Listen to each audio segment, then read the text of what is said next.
Madam Chairwoman, Ranking Member Jordan, thank you for your invitation. I'm an Israeli citizen and an Israeli diplomat, and I happen to have been in Washington yesterday because of the ceremonies that occurred in the White House, where the United States issued a new peace plan for the Middle East. But I was very glad to join you here and express some of my conclusions on this issue. This hearing was conceived to deal with three interrelated issues. First, commemorating the 75th anniversary of the liberation of Auschwitz at the end of World War II. Second, we are using this moment to consider the rise of anti-Semitism in recent years, especially in states that fought the evil of Nazism, which is why it is so particularly disturbing. These are states that are at the center of our current civilization. So when anti-Semitism is rising in France, in Germany, in Britain, and in the United States, we have to pay attention, and perhaps in ways that we wouldn't otherwise. And finally, we consider what the legacy of Auschwitz requires from us today. I have served in multiple diplomatic positions for the State of Israel, including as its ambassador to the United Nations, as Director General of the Ministry of Foreign Affairs.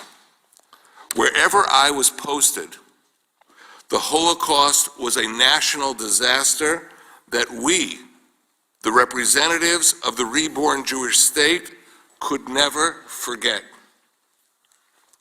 During my tenure as Director General, when coming for a dialogue with the German government, we took time off to visit Wannsee on the outskirts of Berlin, and the villa where senior SS officers like the infamous Reinhard Heydrich convened a meeting in January 1942 to plan the final solution of the Jews of Europe.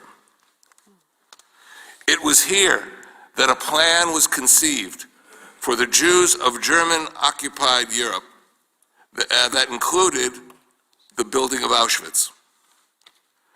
As in many historical sites that were preserved, Wannsee had a guest book, which I was asked to sign.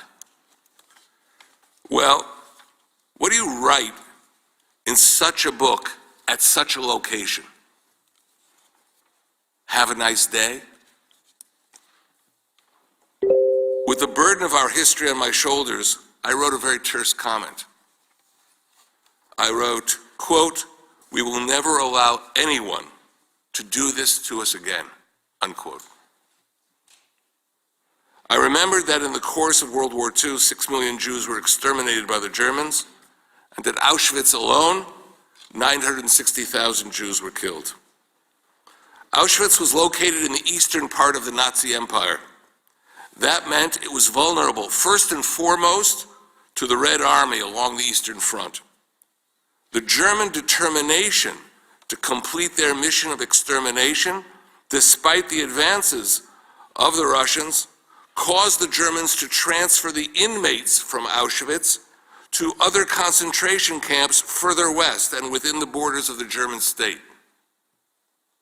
That is what led Jews from Auschwitz to Bergen-Belsen on forced marches during the frigid winters of Northern Europe. Anne Frank and her sister Margot were moved in this way from Auschwitz to Bergen-Belsen, where they both died.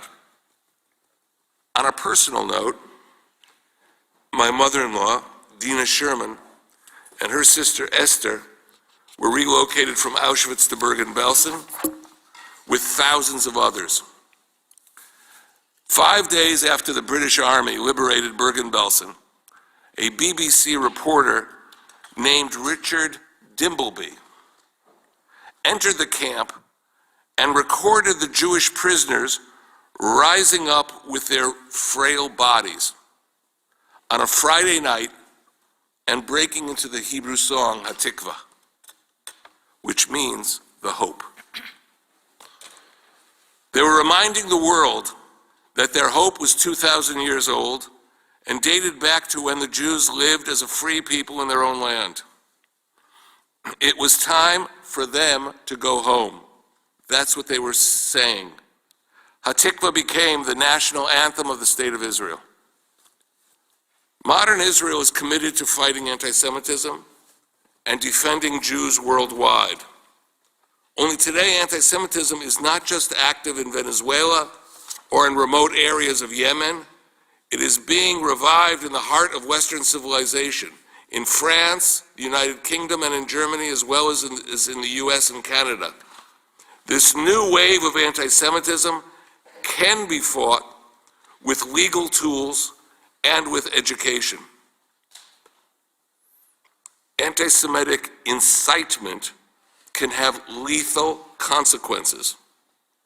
So we ask our allies in the West to stand firm and help us vanquish hate speech and vanquish this phenomenon before it gains further strength. And I want to close with an observation as a former diplomat. We have a very important tool to fight this. In 1948, the international community signed the Genocide Convention. And the Genocide Convention contains a specific clause outlawing incitement to genocide.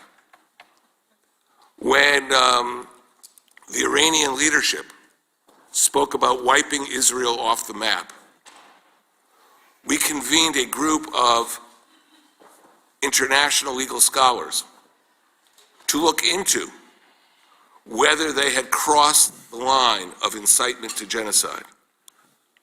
When I was in Rwanda with the Ministry of Foreign Affairs and met with their Minister of Foreign Affairs, anyone who reads about the Rwandan genocide will find that incitement to genocide was a key component.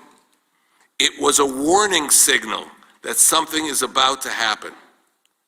So if we sharpen these tools, and if we actually use them and not just leave them in textbooks at law schools, I believe we can take active measures to narrow, to constrain the use of hate speech, and we can also combat directly the phenomenon, the spreading of anti-Semitism and other forms of hatred that are occurring today. Thank you.